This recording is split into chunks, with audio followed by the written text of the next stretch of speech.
नमस्कार प्यारे बच्चों, बहुत बहुत स्वागत है आपका अपने YouTube channel NCERT study point पे। और मेरा नाम है अर्जुन। ठीक है, तो आगे चलते हैं। तो जैसा कि आपको पता है कि मैंने क्लास 12th पॉलिटिकल साइंस का जो सब्जेक्ट है इसका न्यू कोर्स स्टार्ट कर दिया है। और इस न्यू कोर्स के अकॉर्डिंग मैंने आपको पहला बुक बिल्कुल कंप्लीट करा दिया था। उसके अंदर जितने चैप्टर थे वो सभी कंप्लीट हो चुके थे। तो आज जो है हम दूसरे बुक का दूसरा अध्याय देखेंगे। वैसे मैंने आपको सेकंड बुक का जो पहला अध्याय था राष्ट्र निर्माण की चुनौतियां यानी नेशन ऑफ बिल्डिंग जो था हमारा, तो वो मैंने आपको करा दिया है। तो आज हम दूसरे अध्याय को देखेंगे जिसका नाम है एक दल के प्रभुत्व का दौर या फिर युग। ठीक है, और ये जो है इस चैप्टर का पार्ट 1 है। ठीक है, और न्यू कोर्स हमारा चल रहा है। तो आगे चलते हैं। और देखो, आप हमारे चैनल पे देखोगे तो एक ऑप्शन दिखेगा प्ले लिस्ट का। तो यहाँ पे आप सभी प्रकार की वीडियो को देख सकते हो।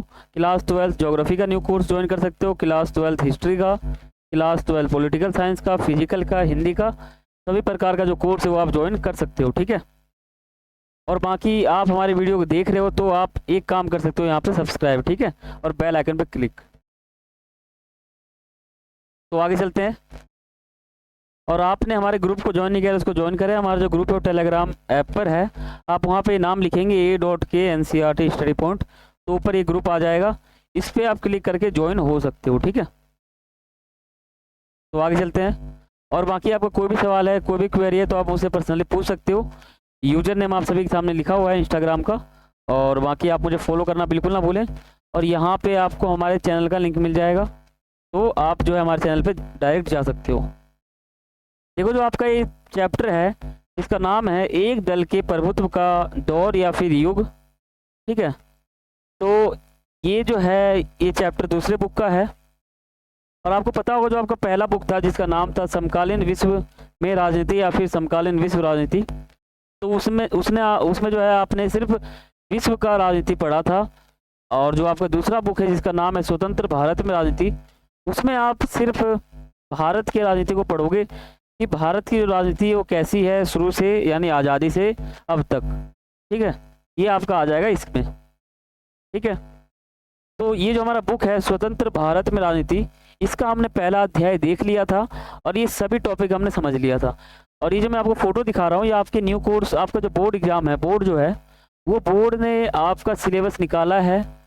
ठीक है, तो यही सिलेबस के अकॉर्डिंग मैं आपको करा रहा हूँ। ठीक है, और बाकी हम दूसरे अध्याय को देखेंगे जिसका नाम है एक दल के प्रभुत्व का दौर या फिर युग। तो इसमें आप क्या पढ़ोगे, इसमें बहुत सारे टॉपिक आपके सिलेबस में है। इसमें आप लोकतंत्र के निर्माण की चुनौती पढ़ोगे, जो आपने ये चैप्टर पढ़ा था राष्ट्र निर्माण की चुनौतियाँ। इसमें 3 चुनौतियाँ आपने पढ़ा था। तो पहला चुनौती हमारा था लोकतंत्र स्थापित करना। तो यहाँ हमारा टॉपिक चलेगा लोकतंत्र निर्माण की चुनौती। पहले 3 जो आम चुनाव थे उसमें कांग्रेस का दबदबा, और बाकी सामाजिक वैचारिक गठबंधन के रूप में जो कांग्रेस था, गुटों की इनका जो प्रबंध हुआ था, विपक्षी दलों का होता है। तो ये आप इसमें कुछ समझोगे। ठीक है, तो शुरू करते हैं। और बाकी जो आपका ये जो टॉपिक है इसको मैंने अपने लैंग्वेज में लिखा है, तो इतने टॉपिक बन चुके हैं। ठीक है, इस चैप्टर में सिर्फ इतने ही टॉपिक हैं। अगर आप इन टॉपिक को समझ लोगे तो आपका जो ये चैप्टर है पूरा समाप्त हो जाएगा। ठीक है, तो देखो ये जो हमारा टॉपिक है इतना, इसको मैं आपको अलग अलग वीडियो में कराऊंगा। आज हम सिर्फ 4-5 टॉपिक को देखेंगे। पहला टॉपिक हम देखेंगे भारत में लोकतंत्र स्थापित करने की मुख्य चुनौतियां कौन कौन सी थी। प्रधानमंत्री का लिस्ट देखेंगे नेहरू जी के बाद 1964 से। ठीक है, चुनाव आयोग के सामने जो समस्या आई थी वो देखेंगे। चुनाव आयोग जो है जनवरी 1950 में बना था, तो ये जो है चुनाव करवाने के लिए बना था, चुनाव आयोग कहते हैं इसको। और कांग्रेस का वर्चस्व देखेंगे मुख्य 3 चुनाव में, और बाकी लोकसभा में कांग्रेस को कितने वोट मिले थे ये हम देखेंगे। ठीक है, तो शुरू करते हैं अपने आज का टॉपिक। और आप वीडियो को पूरा देखें, स्किप ना करें, स्किप कर दोगे तो आपका नुकसान है। ठीक है, देखो हमारा पहला टॉपिक है जिसका नाम है भारत में लोकतंत्र स्थापित करने की मुख्य चुनौतियां, यानी ऐसी कौन सी चुनौतियां आई थी हमारे लोकतंत्र को स्थापित करने में। देखो, जो ये जो हमारा टॉपिक है ना, लोकतंत्र निर्माण की चुनौतियां या फिर स्थापित करने की चुनौती, ये जब आपने पहला अध्याय पढ़ा था जिसका नाम था राष्ट्र निर्माण की चुनौतियां, तो उसमें 3 चुनौतियाँ थी। पहला हमारा चुनौतियाँ था कि लोकतंत्र स्थापित करना। तो लोकतंत्र को हमने वहाँ पे बस छोटा-सा शब्द पढ़ा था, लेकिन यहाँ पे हम जो है थोड़ा-सा गहराई से पढ़ेंगे, थोड़ा-सा विस्तार से पढ़ेंगे, ठीक है? तो देखो भारत देश जो है, उसमें उसकी जो आज़ादी है, वो बहुत ही कठिन परिस्थितियों में मिली थी। आपको पता होगा 14-15 अगस्त के मध्य रात्रि को भारत देश आज़ाद हुआ था, लेकिन आज़ादी तो है ना, वो बहुत ही परेशानी से मिली थी, बहुत ही कठिनाइयों के साथ मिली थी, ठीक है? स्वतंत्रता के समय जो है ना, देश के सामने राष्ट्र निर्माण की चुनौतियाँ थी। जैसा कि आपने पहला चैप्टर पढ़ा था, जब देश आज़ाद हुआ था, तो इसके सामने बहुत सारी चुनौतियाँ थी। उसमें से 3 चुनौतियाँ मुख्यतः सामने आती है, ठीक है? लेकिन जो हमारे देश के नेता थे, वो लोकतंत्र को ही महत्व देते थे, सोचते थे कि हम जो है लोकतंत्र स्थापित करेंगे और भारत में जो है स्वतंत्रता के बाद ही लोकतांत्रिक व्यवस्था बनाई गई या फिर अपनाई गई, ठीक है? आज़ादी के बाद से ही या फिर आज़ादी से पहले ही जो हमारे नेता थे, वो सोच कर बैठे हुए थे कि मुझे जो है इस देश में लोकतंत्र ही स्थापित करना है। और ज़्यादातर आप देखोगे तो ज़्यादातर जो देश हैं, वहाँ राजतंत्र था, ठीक है? यानी राजा का शासन था, सैनिक शासन था, सेनाओं का शासन था, ठीक है? या कम्युनिस्ट पार्टी था वहाँ पे। ऐसा कुछ शासन जो है वो दूसरे देशों में देखने को मिलता है, लेकिन यहाँ पे लोकतंत्र व्यवस्था को ही अपनाया गया। देखो हमारे नेता जो थे वो लोकतंत्र में राजनीति को ना एक निर्णायक भूमिका मतलब बहुत ही एक तरह के आपको कहूँ तो एकदम सचेत रहते थे। लोकतंत्र की जो राजनीति है उसको लेकर एकदम सचेत रहते थे, ठीक है? एकदम मतलब जागरूक रहते थे और वे राजनीति को एक समस्या के रूप में नहीं देखते थे, उनको समाधान के रूप में देखते थे, ठीक है? देखो राजनीति जो है ना, इसको लेकर लोगों के विचार बहुत ही अलग-अलग है। कुछ कहते हैं कि राजनीति बहुत ही खराब चीज़ है, लेकिन कुछ कहते हैं कि राजनीति बहुत ही अच्छा चीज़ है। कुछ लोग कहते हैं कि राजनीति एक जुआ है, कुछ लोग कहते हैं कि राजनीति एक धोखा है, ठीक है? या राजनीति एक झगड़ा है, राजनीति एक प्रपंच है या फिर एक बहुत ही बड़ा जाल है, ऐसा समझते हैं। बहुत विचारधाराएँ हैं इसमें। तो जो हमारे नेता थे ना, वो राजनीति को एक समस्या के रूप में नहीं देखते थे, उसके समाधान के रूप में देखते थे, ठीक है? समझ गए? हमारा जो संविधान है वो 26 नवंबर 1949 को बनकर तैयार हो गया था। 2 साल 11 महीने 18 दिन लगे थे इसको बनने में और सिंपली ये बनकर जो है 26 नवंबर 1949 को तैयार हो गया था। अब ये तैयार हुआ था तो एक पर्ची के रूप में हुआ था, एक पूरा का पूरा लिस्ट था। तो 24 जनवरी 1950 को जो है इस पे साइन हो गया, हस्ताक्षर हो गए और 26 जनवरी 1950 को ये लागू कर दिया गया। आपको पता होगा 26 जनवरी को गणतंत्र जो दिवस है वो मनाया जाता है, क्योंकि मनाया जाता है इसीलिए, ठीक है? उस वक्त देश का जो शासन था वो अंतरिम सरकार जो है वो चला रही थी। जैसे ये मान सकते हो, जब चुनाव आयोग बना जनवरी 1950 को और चुनाव हुआ 1951-52 में जाकर, तो जो हमारा राजनीति है उसमें जो सरकार बनी थी वो 1947 को ही बन गई थी। अब आप सोचो कि चुनाव आयोग बन रहा है 1950 में और चुनाव हो रहा है 1951-52 में, लेकिन जो नेता है, जो सरकार है, सत्ता जो है वो 1947 को ही बन गई। ऐसा क्यों? तो आपको पता होना चाहिए कि उस समय जो ना अंतरिम सरकार था वो कोई परमानेंट नहीं था, वो थोड़ा बहुत ऐसे सरकार थे जो मतलब काम काज देखते थे, संभालते थे, ठीक है? जब 1950 को चुनाव आयोग बना तब जाके उसके 1 साल 2 साल बाद जो है पहला चुनाव हो गया, फिर 5 साल बाद दूसरा हुआ, फिर 5 साल बाद तीसरा हुआ, फिर ऐसे चलता गया, ठीक है? उस वक्त देश का शासन आप समझ गए। भारत के चुनाव आयोग का गठन 1950 के जनवरी महीने में हुआ था, मैंने आपको बताया। उस समय जो हमारे चुनाव के आयुक्त थे जिनका नाम था सुकुमार सेन, ये हमारे पहले आयुक्त बने, ठीक है?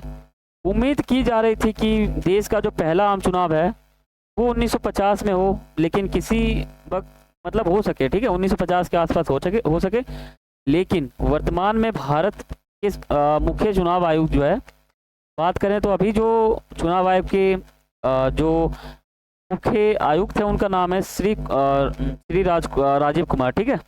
ये इनका अभी है। उस समय बात करें तो सुकुमार सेन थे और अभी जो है श्री राजीव कुमार थे या फिर हैं, ठीक है? तो समझ गए? तो आगे चलते हैं। देखो आपको मैं बिल्कुल एकदम शॉर्ट में बताता हूँ कि इसका मतलब क्या है। देखो, भारत का संविधान पता है आपको 26 नवंबर 1950 को बना था। 2 साल 11 महीने 18 दिन लगे थे बनने में।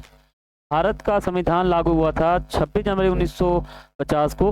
हस्ताक्षर हुए थे 24 जनवरी 1950 को। चुनाव आयोग जो है जनवरी 1950 में बना। और पहले चुनाव आयुक्त हमारे थे सुकुमार सेन। उस समय की बात कर रहा हूँ, 1950 की। वर्तमान में बात करें तो श्री राजीव कुमार अभी हैं। ठीक है, अब थोड़ा सा इंपॉर्टेंट टॉपिक शुरू हो जाता है। वो क्या है? दूसरा देखो, प्रधानमंत्री का लिस्ट। नेहरू जी के बाद 1964। तो इसमें आप ये समझोगे कि कौन, मतलब पहले कौन सा प्रधानमंत्री था, कौन व्यक्ति था, और पहले उसके बाद कौन सा बना, ये आप समझोगे। देखो, जब पंडित जवाहरलाल नेहरू जी जो है, ये 15 अगस्त 1947 को प्रधानमंत्री बन गए थे। पीएम जो है ये घोषित हो गए थे। 27 मई 1964 के एक दिन बाद इनकी मृत्यु हो जाती है। ठीक है, मृत्यु हो जाती है। ये कुल मिलाकर 16 वर्ष 286 दिन तक जो है प्रधानमंत्री बने रहते हैं। ठीक है, फिर आ जाते हैं अपने लाल बहादुर शास्त्री। अब देखो, एक तरफ जो थे ना, जब नेहरू जी का मृत्यु हुआ तब एक तरफ थे लाल बहादुर शास्त्री और दूसरी तरफ थे मोरारजी देसाई। तो लोग जो है ना, उन्होंने लाल बहादुर शास्त्री जी को बनाया प्रधानमंत्री। क्यों बनाया? बनने के लिए तो दो तैयार थे। पहला तो हमारे यही थे और दूसरा थे मोरारजी देसाई। ये तैयार थे बनने के लिए, लेकिन क्यों नहीं बने पता है? क्योंकि जो मोरारजी देसाई थे, इनका जो संबंध है ना, वो आम जनता के साथ बहुत ही उखड़ा उखड़ा था।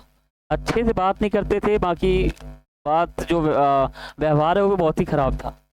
तो लोगों ने जो है लाल बहादुर शास्त्री जी को जो है प्रधानमंत्री बना दिया 9 जून 1964 को।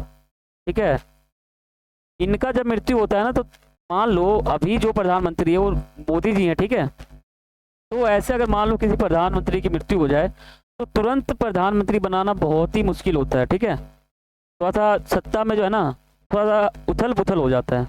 तो ऐसे में प्रधानमंत्री बनाना थोड़ा मुश्किल है। जब इनकी मृत्यु होती है तो ये आ जाते हैं दूसरे नंबर पे। ठीक है, 9 जून 1964 को ये बन गए थे और 11 जनवरी 1966 को इनकी मृत्यु हो जाती है।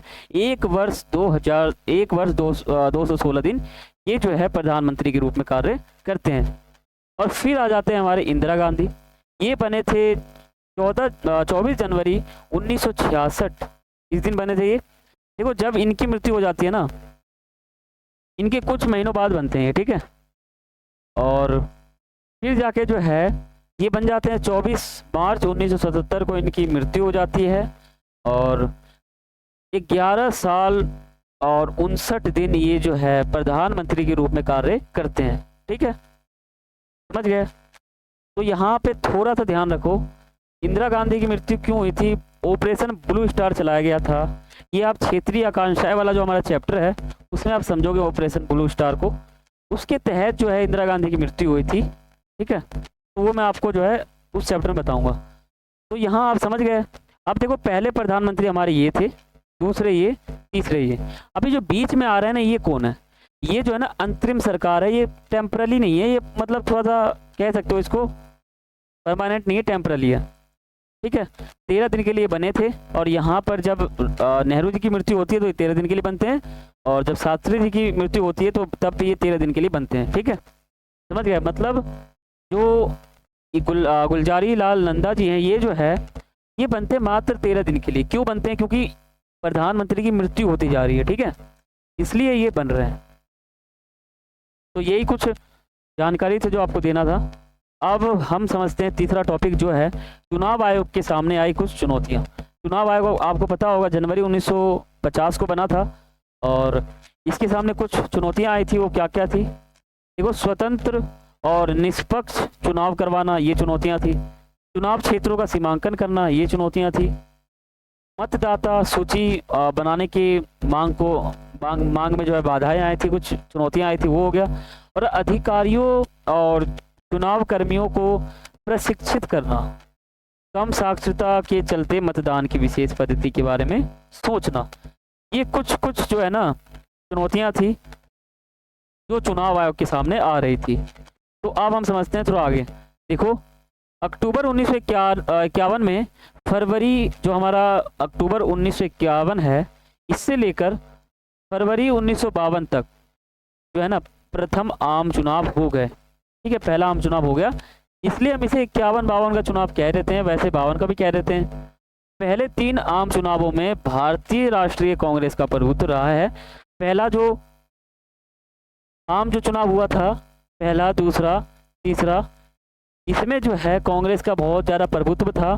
ठीक है, भारत ने सार्वभौम वयस्क मताधिकार के अनुसार चुनाव करने का फैसला लिया था और एक हिंदुस्तानी संपादक ने इसे इतिहास का सबसे बड़ा जुआ कहा था। ठीक है, ऑर्गेनाइजर नाम की एक पत्रिका थी, उसने ये कहा था कि जो नेहरू जी हैं ये अपने जीते जी यह देख लेंगे और पछताएंगे कि भारत में सार्वभौम मताधिकार असफल रहा, ऐसा ये सोचते हैं। इंडियन सिविल सर्विस के एक अंग्रेज थे जिनका नाम था नुवायदे। इन्होंने दावा किया कि आने वाला जो वक्त है और अब से कई ज़्यादा जानकर दौर बड़े विस्मय से लाखों अनपढ़ लोगों के मतदान की यह बेहूदी नौटंकी देखेगा, ऐसा इन्होंने सोचा, कहा। देखो, चुनाव आयोग को 2 बार स्थापित किया गया, मतलब करना पड़ा। आखिरकार 1951 के अक्टूबर से लेकर 1952 यानी फरवरी 1952 तक चुनाव हो गए थे।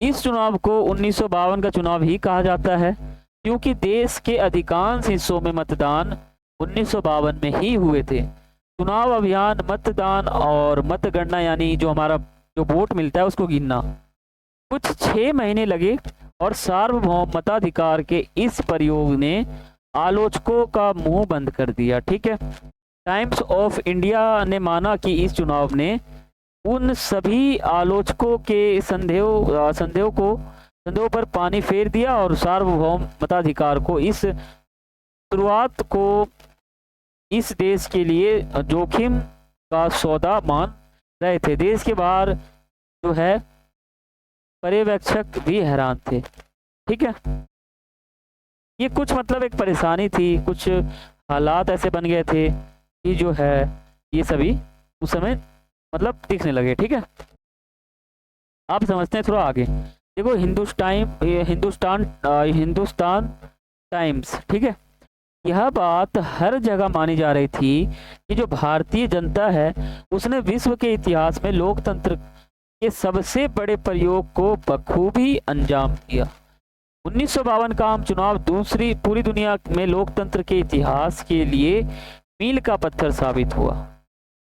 अब यह दलील दे पाना संभव नहीं था कि लोकतांत्रिक चुनाव गरीबी अथवा अशिक्षा के माहौल में नहीं कराया जा सकते। यह बात साबित हो गए कि दुनिया में कहीं भी लोकतंत्र पर अमल नहीं किया जा सकता। ठीक है, आप समझते हैं कांग्रेस का वर्चस्व मुख्य 3 चुनाव में। ठीक है, देखो, जो हमारा प्रथम आम चुनाव हुआ था उसमें भी प्रभुत्व था कांग्रेस का, दूसरे में भी था, तीसरे में भी था। देखो, जो हमारा पहला आम चुनाव हुआ था वो 1952 में हुआ था, दूसरा आम चुनाव हमारा जो है 1957 में हुआ था और इसके 5 साल बाद ही हमारा तीसरा चुनाव हो गया 1962 में। अब तीनों चुनावों में जो है कांग्रेस को भारी बहुमत मिला। ठीक है, बहुत ही ज्यादा सीटें मिली। देखो, लोकसभा में कांग्रेस को मिले वोट, कितने वोट मिले, कैसे मिले, वो समझते हैं। ये हमारा इस पार्ट 1 का लास्ट टॉपिक है, इसको समझते हैं। देखो, पहला जो चुनाव हुआ था 1952 में, इसमें कांग्रेस को 364 सीटें मिली थी। 1957 में कांग्रेस को 371 सीटें मिली। 1962 में कांग्रेस को 361 सीटें मिली। यानी देख रहे हो यहाँ पे कांग्रेस को इतना ज्यादा सीटें मिलती हैं, इतना प्रभुत्व है कांग्रेस का, समझ रहे हो, बहुत ही प्रभुत्व है। देखो, ये आपके एनसीईआरटी बुक का है फोटो। देखो, जो पहला हमारा लोकसभा का चुनाव हुआ था 1952 में, इसमें देखो टोटल जो है ना 489 सीटें थी। तो इंदिरा गांधी को कितना मिला या फिर मान लो कांग्रेस को कितना मिला, 364। ठीक है, 364 मिला। और बाकी जो छोटे दल हैं उनको भी थोड़ा थोड़ा मिल रहा है। दूसरा जो हमारा लोकसभा का चुनाव हुआ 1957 में 494 सीटें थी, जिसमें से 371 सीटें जो है कांग्रेस ले गई। और जो हमारा तीसरा आम चुनाव हुआ लोकसभा का वो था 1962 में, तो इसमें कुल मिलाकर 494 सीटें थी, जिसमें से 361 सीटें जो है वो कांग्रेस ले गई। और जो आपको नीचे दिख रहा है ना, ये भी कुछ कुछ छोटे दल हैं जो थोड़े बहुत 42, 27, 19, 7, 6, 6, 4, 12 सीटें ले रही है। बहुत ही कम सीटें ले रही हैं, लेकिन लेवल देख रहे हो, सबसे ज़्यादा जो लेवल है ना हाई, वो कांग्रेस का है। सब जगह से हाई है इसका लेवल। तो इसका मतलब आप समझ गए, कांग्रेस का जो प्रभुत्व था वो प्रथम 3 चुनावों में सबसे ज़्यादा देखने को मिला। पहले आम चुनाव में कम्युनिस्ट पार्टी 16 सीट जीतकर दूसरे स्थान पर रही। और 1957 के चुनाव में केरल राज्य में कम्युनिस्ट पार्टी ने गठबंधन की सरकार बनाई। और 1959 में केंद्र सरकार ने इस सरकार को अनुच्छेद 300 धारा 356 के तहत बर्खास्त कर दिया। केरल के मुख्यमंत्री थे EMS नंबूरीपाद, ठीक है, ये थे, इनका विरोध किया इन्होंने, ठीक है।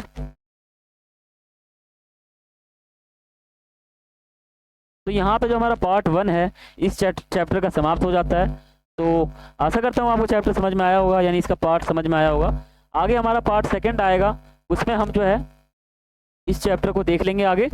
और तो आप चैनल को सब्सक्राइब करें और बेल आइकन पर क्लिक करें, और वीडियो अच्छा लगा तो वीडियो को लाइक करें, जरूर करें, ये काम आप जरूर करें। और जितना हो सके उतना शेयर करें वीडियो को। कुछ भी आपको पूछना हो तो आप कमेंट कर सकते हो, ठीक है।